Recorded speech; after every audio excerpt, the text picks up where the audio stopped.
오늘 귀한 날로 주께서 복되고 거룩하게 하사 주의 전에 불러주시고 신령과 진정으로 주 앞에 찬양과 경배드릴 수 있게 하심을 감사합니다. 오늘 오후에는 특별히 CBS와 함께하는 방송선교 헌신 예배를 하나님 앞에 드리게 됨을 감사합니다. 이 CBS 방송 전파와 통하여 우리의 마음을 이 온 땅에 전할 수 있는 우리들 되게 도와주시옵시고 이 안시한 신령과 진정으로 주 앞에 드리는 예배가 되게 도와주시옵기 원하며 예수님 이름으로 기도드립나이다. 아멘. 형제들아, 내가 당한 일이 도리어 복음 전파의 진전이 된 줄을 너희가 알기를 원하노라.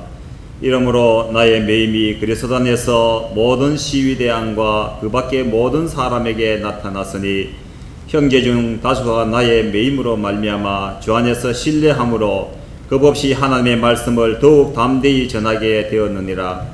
어떤 이들은 투기와 분쟁으로, 어떤 이들은 착한 뜻으로 그리스도를 전파하나니 이들은 내가 복음을 변증하기 위하여 세언심을 받은 줄 알고 사랑으로 하나 그들은 나의 매임에 기름을 더하게 할 줄로 생각하여 순수하지 못하게 다툼으로 그리스도를 전파하느니라. 그러면 무엇이냐? 거칠어로 하나 참으로 하나 무슨 방도로 하든지 전파되는 것은 그리스도니 이로써 나는 기뻐하고 또한 기뻐하리라. 아멘.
사람이 불행한 이유는 대개 스스로 불행하다고 생각하기 때문에 불행합니다. 분명히 환경도 좋고 모든 것이 다 좋지만은 나는 불행하다 불행하다 불행하다 자꾸 주문을 외우면 아무리 좋아도 불행해집니다. 나 반대로 아무리 상황이 어려워도 나는 행복하다 행복하다 행복하다 자꾸 주문을 외우면 점차적으로 행복해집니다. 왜냐하면 사람은 생각에 따라서 자기의 삶이 영향을 받기 때문에 그렇습니다. 생각을 바꿀 수 있다면 어떠한 환경 속에서도 우리가 행복할 수 있습니다. 초등학교 시절에 선생님이 칠판에 그림 하나를 그렸습니다. 큰 울타리에 입구 하나를 그리고 그 입구에 곰이라고 썼습니다. 곰. 그리고 물었습니다. 너희들이 만약에 저 울타리 안에 있고 입구에 곰이 있다. 곰.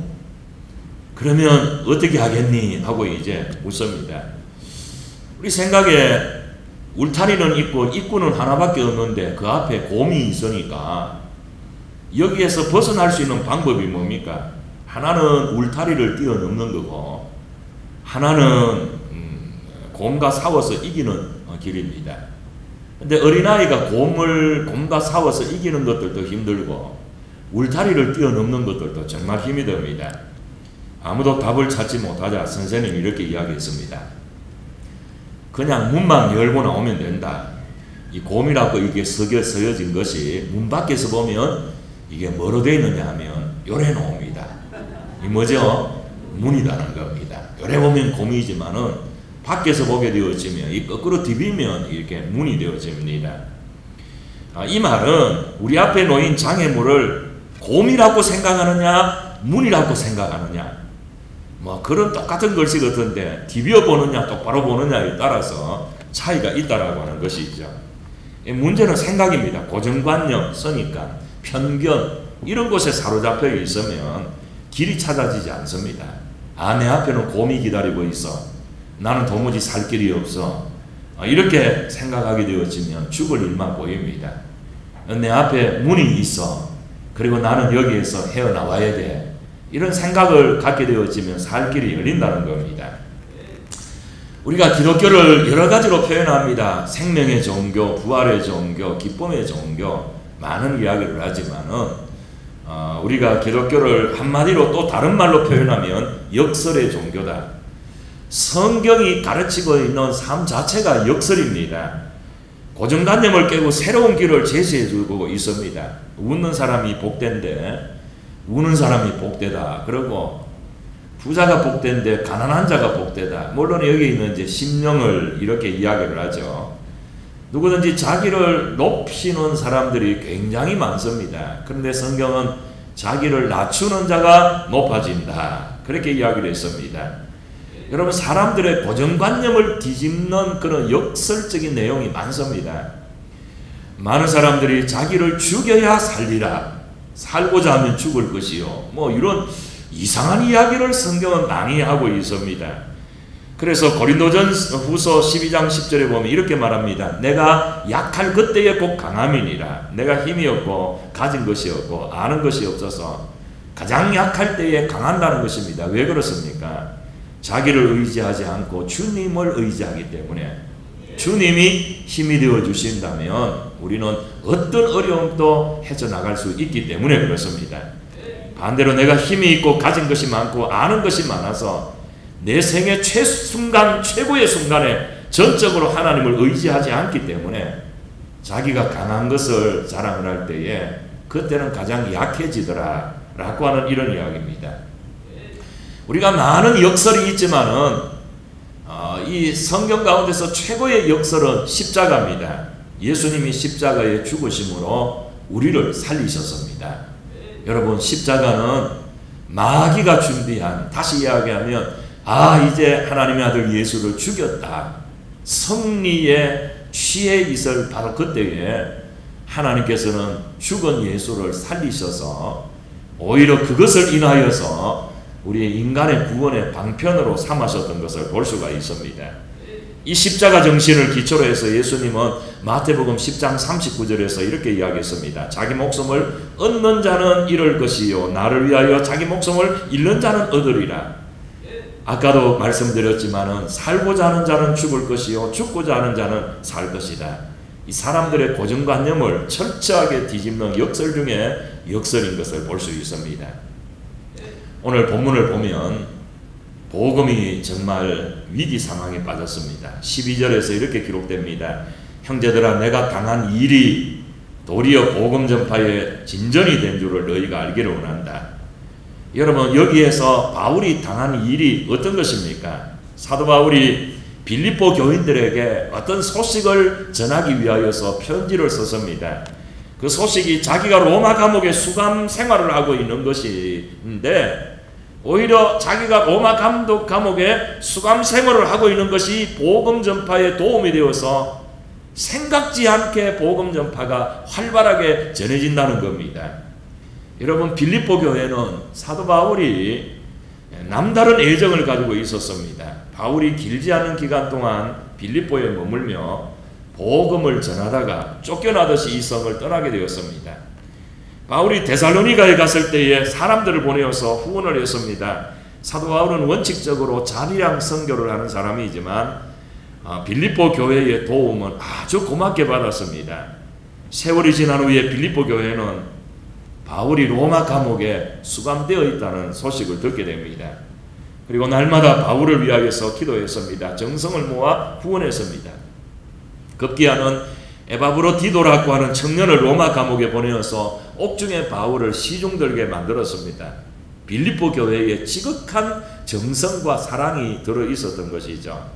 근데 바울은 자기를 찾아온 에바브로디도에게 빌립보 교인의 안타까운 마음을 듣게 됩니다. 바울이 옥에 갇히게 되어서 이제는 복음 전파가 힘들게 됐다고 염려하고 있는 것입니다. 그래서 바울은 저들의 따뜻한 사랑에 감사해서 편지를 쓴 것이 오늘 본문의 내용입니다. 여러분 지금 이 바울은 사실 로마 감옥에 갇혀있기 때문에 우리가 생각할 때에 더 이상 바울이 활동을 하지 못하게 됐다. 더 이상 이제 방법이 없다. 이제 이런 생각을 갖게 되어지는 것이죠. 여러분 오늘날 많은 교인들이 자기에게 어려움이 찾아올 때 이걸로 인하여서 나는 이제 죽는구나. 이걸로 인하여서 나는 망하는구나. 이걸로 인하여서 나는 끝장이구나. 이런 생각을 가질 때가 얼마나 많은지 모릅니다. 어느 농부에게 노새 한 마리가 있었습니다. 이 노새가 물 없는 마른 우물 속에 빠져버렸습니다. 농부가 혼자 힘으로 이 노새를 구해낼 방법이 없었습니다. 고심하던 농부는 결단을 내렸습니다. 그래 노새는 이미 늙었고 마른 우물도 메우려 했으니 노새를 고생시키지 아니하고 빨리 죽도록 도와주는 것이 상책이다. 그래서 이웃 사람들에게 요청을 해서 마을 마른 우물 속에 흙을 퍼붓기 시작했습니다. 그야말로 마른 우물에 빠진 노새는 절대절명의 위기에 놓여 있었습니다. 그런데 희한하게도 놀라운 상황이 일어났습니다. 노새는 쏟아지는 흙을 신속하게 털어내고 발로 그 흙을 다졌습니다. 흙이 부어지면 부어질수록 노새는 점점 위로 올라오고 있었습니다. 마침내 노새는 우물 밖으로 나올 수 있었습니다. 노새가 깊은 마른 우물 속에 빠졌다. 이 상황은 분명히 위기 상황입니다. 그런데 자세히 들여다보면 그 안에 실마리가 들어있었습니다. 그것을 찾아내는 것이 정말 필요합니다. 오늘 본문을 보면 빌립보 교인들의 염려가 무엇인 것을 알 수가 있습니다. 바울이 지금 감옥에 갇혔기 때문에 더 이상 복음을 전할 수가 없다. 그런데 오늘 13절 14절에 보니까 바울이 하는 말이 뭡니까? 이러므로 나의 매임이 그리스도 안에서 모든 시위대 안과 그 밖의 모든 사람에게 나타났으니 형제 중에 다수가 나의 매임으로 말미암아 주 안에서 신뢰함으로 겁없이 하나님의 말씀을 더욱 담대히 전하게 됐다. 여러분 바울은 지금 감옥은 감옥인데 어떤 감옥입니까? 황실 감옥에 갇혀 있습니다. 황실의 사람들이 바울에 관해서 알게 되었습니다. 바울이 예수 믿는다는 것 때문에 감옥에 갇혔다는 것, 그 외에 다른 죄가 전혀 없다는 것이 황실 주변에 알려지게 되었습니다. 그리고 자기를 접촉하는 모든 사람들에게 바울은 복음을 전했습니다.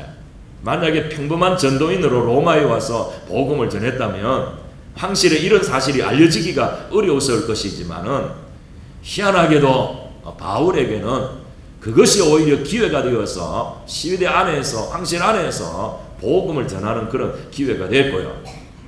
또 바울이 옥에 갇혔기 때문에 바울의 일을 우리가 대신해야 되지 않겠느냐. 그동안 복음에 밋밋했던 사람들도 열심히 가서 복음을 전하게 됐더라는 겁니다. 또 바울이 재미있는 이야기를 합니다. 오늘 15절에서 17절을 보면 이렇게 말하고 있습니다. 어떤 이들은 투기와 분쟁으로, 어떤 이들은 착한 뜻으로 그리스도를 전파하나니 이들은 내가 복음을 변증하기 위하여 세우심을 받은 줄 알고 사랑으로 하나 그들은 나의 매임에 괴로움을 더하게 할 줄로 생각하여 순수하지 못하게 다툼으로 그리스도를 전파한다. 여러분, 이 말은 로마에는 바울이 오기 전에 이미 교회가 있었습니다. 나름대로 신앙생활하며 교회가 발전되고 있었는데 바울이 나타나서 아주 열심히 하니까 영적 주도권이 지금 바울에게 넘어가게 되었습니다. 그래서 저들에게는 야, 우리도 열심히 복음 전하는데 바울에게 뺏기가 되겠느냐?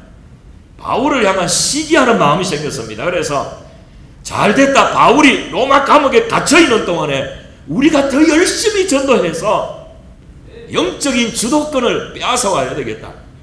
이렇게 생각을 하고 바울을 이기기 위하여서 복음을 전했다는 겁니다. 그러니까 바울이 생각할 때 혼자서 복음을 전할 때보다도 자기를 시기하는 사람이 자기를 이기기 위하여서 복음을 전파하니까 훨씬 활발한 복음 전파의 역사가 로마에 나타나게 되어졌다는 것입니다. 그래서 여기서 바울이 이야기하는 것은 무엇입니까? 자기가 감옥에 갇힌 것은 절대절명의 위기지만은 감옥에 갇힘으로 말미암아 황실 시위대에 복음을 전할 수 있게 된 것. 그 다음에 바울을 사랑하는 사람이 바울이 갇혀서 복음을 전하지 못할 줄 알고 복음에 밋밋하던 사람들이 적극적으로 복음을 전하게 된 것. 그 다음에 세 번째로는 바울을 시기하는 사람들이 자기들 세력을 키우기 위하여서 복음을 전하는 것입니다. 그러니 얼마나 감사하냐. 이게 이제 복음의 역설적인 복음 전파입니다. 그가 로마 감옥에 갇힌 것은 분명하게 위기 있는 것은 틀림이 없지만은 그러나 오히려 하나님께서 다른 길을 열어주셨던 것을 우리가 볼 수가 있습니다. 오늘 이 말씀을 통해서 우리에게 도전받는 것은 뭡니까? 우리가 위기 상황에 있지만은 역설적으로 생각해 보면 이 위기가 하나님의 기회라는 것입니다. 하나님은 분명히 바울이 로마 감옥에 갇힌 것은 복음 전파의 위기임에는 틀림없지만은 그러나 다른 사람에게 복음을 전할 수 있는 기회가 되었습니다. 너는 잘못 걸려서 이런 제목의 재미있는 책이 있습니다. 너는 잘못 걸렸어. 이 책은요, 서울 사랑의 교회 이재명 집사라는 분이 쓴 책입니다. 이분은 30년 동안 평범하게 예수를 믿고 살아왔는데 어느 날 폐암 3기 진단을 받게 됩니다. 갑자기 인생의 위기가 찾아왔습니다. 50여 차례 항암 치료를 받아야 했습니다. 근데 이분이 절망의 순간에도 하나님께 감사했습니다. 어차피 하나님 앞에 가는 거 50여 차례 항암 치료를 받아야 하는 그 고통의 순간에 하루 2번씩 하나님께 감사 예배를 드렸다고 합니다. 그 책에 그게 나와 있어요. 하나님이 그에게 새로운 사명을 깨닫게 했습니다. 복음 전파의 사명인데 다른 때서는 만나볼 수 없는 다른 암 환자들 그 가족들에게 복음을 전하기 시작했습니다. 건강한 사람이 병든 사람에게 복음을 전하면 잘 받아들이지 않습니다. 니도 내 형편이 돼봐라 이런 것이죠. 암 환자가 그 다른 암 환자와 그 가족들에게 복음을 전했을 때 야, 저 사람은 도대체 어떻게 된 사람이냐. 여러분 놀랍게도 60명이 예수 믿고 주님께 돌아왔습니다. 더 놀라운 것은 이분이 암 환자로서 복음을 전파하는데 살인마 지존파를 전도해서 회개하고 예수 믿게 했습니다. 이렇게 기쁘게 사는 가운데서 하나님께서 암도 치료해 주셨습니다. 그리고 암 환자들에게 용기를 주기 위해서 너는 잘못 걸려서 이 책을 쓰게 되었다고 그렇게 책 서문에 기록이 되어 있습니다. 여러분, 이분은 인생의 위기가 찾아오기 전에는 평범한 그리스도인이었지만 자신만을 위해서 사는 사람이지만 인생의 위기가 찾아오고 난 다음에 달라졌습니다. 하나님의 능력의 손에 붙들리게 되고 하나님을 위해서 사는 사람이 되어졌습니다.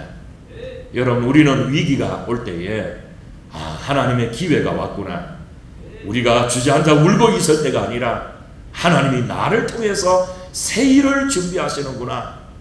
아까 이야기했죠. 아무리 좋은 환경에도 생각 잘못하면 죽을 일만 쌓이고, 아무리 힘들고 어려운 일이 있어도 생각을 잘하면 살 일이 열립니다. 그 다음에 우리가 알 것은 내 생각과 하나님의 생각은 분명히 다르다는 겁니다. 빌립보 교인들은 바울이 로마 감옥에 수감된 것은 더 이상 복음이 진전될 수 없는 상황이라고 했습니다. 처음에 바울도 그렇게 생각했을 줄 압니다. 그러나 하나님의 생각은 달랐습니다. 바울이 감옥에 들어가야 로마 왕실의 복음이 전파되고, 바울이 감옥에 있는 동안에 다른 로마 교회 교인들을 복음 전파에 나설 수 있다고 생각을 했습니다. 그리고 18절에서 바울은 아주 큰 생각으로 이렇게 말합니다. 그러면 무엇이냐? 거칠애로 하나 참으로 하나 무슨 방도로 하든지 전파되는 것은 그리스도니 나는 기뻐하고 또한 기뻐하리라. 자기의 반대파가 자기를 괴롭히려고 복음을 전한다는 소식을 듣고 그가 보인 반응이 그겁니다. 나는 어떻든지 관계가 없다. 복음이 전파되어진다면, 하나님께 영광이 되어진다면, 이 일을 통하여서 믿지 않는 사람들이 주님께로 돌아온다면 나는 그것 때문에 기뻐하고 기뻐한다. 얼마나 큰 생각입니까? 여러분, 우물한 개구리들은 서로 경쟁하고 다툽니다. 그러나 우물 밖의 세상을 보면 서로 다투지를 않습니다. 더 큰 경쟁 상대를 보았기 때문입니다. 여러분, 우리의 상대는 사탄입니다. 우리끼리 다운거릴 것이 아니라 힘을 앞에서 큰 생각으로 살아가야 됩니다. 인생을 살다 보면 분명히 위기가 옵니다. 이때 정말 중요합니다. 고정관념을 탈피하고 역설적인 생각을 할 수 있어야 됩니다. 지금 한국 교회가 위기라고 합니다. 교회가 정화 능력을 잃어버렸고 이단 사이비 세력이 교회를 파고 들어와서 유혹하고 있고 이슬람 세력이 한국에 들어와서 노립니다. 온갖 엄난 행위를 하는 동성애 축제가 서울시가 허락을 해서 어제 열렸습니다. 기독교의 위신이 추락한 가운데서 복음 전파를 위한 방송의 역할은 그 어느 때보다도 절실합니다. 여러분, 어렵다고 하는 이때에 CBS가 앞장서서 이단 사이비 척결을 위하여서 많은 노력을 하고 예를 썼던 것을 여러분들이 아시지 않습니까? 여러분, 그 많은 시간, 공격과 희생을 아끼지 아니하고 수고한 CBS 관계자 여러분께도 감사를 드리고, 우리도 정말 어렵지만 이때에 십시일반 우리가 손을 모아서 함께 같이 우리가 복음을 전파하면, 방송사역은 방송사역대로, 우리는 우리대로 보내는 선교사 또 가는 선교사가 있는 것처럼 우리도 함께 이 일에 동참을 해서 하나님께 영광이 되어지는 놀라운 역사를 우리가 가질 수 있기를 바랍니다. 아멘. 주 예수 그리스도의 은혜와 하나님의 크신 사랑과 성령님의 감화 감동 교통하심의 역사가 역설적이지만 오히려 어려울 때에 복음을 전파할 수 있는 놀라운 기회가 된다는 것을 우리가 믿고, 이 어려운 때에 CBS와 교회가 함께 이 어려운 시기를 잘 극복하여 하나님께 영광 돌리기를 소원하는 고개 숙인 모든 성도들 머리 위에, 가정 위에, 자녀 위에, 일터 위에, CBS와 그 모든 사역과 직원들 위에 지금으로부터 영원토록 함께 있을지어다. 아멘.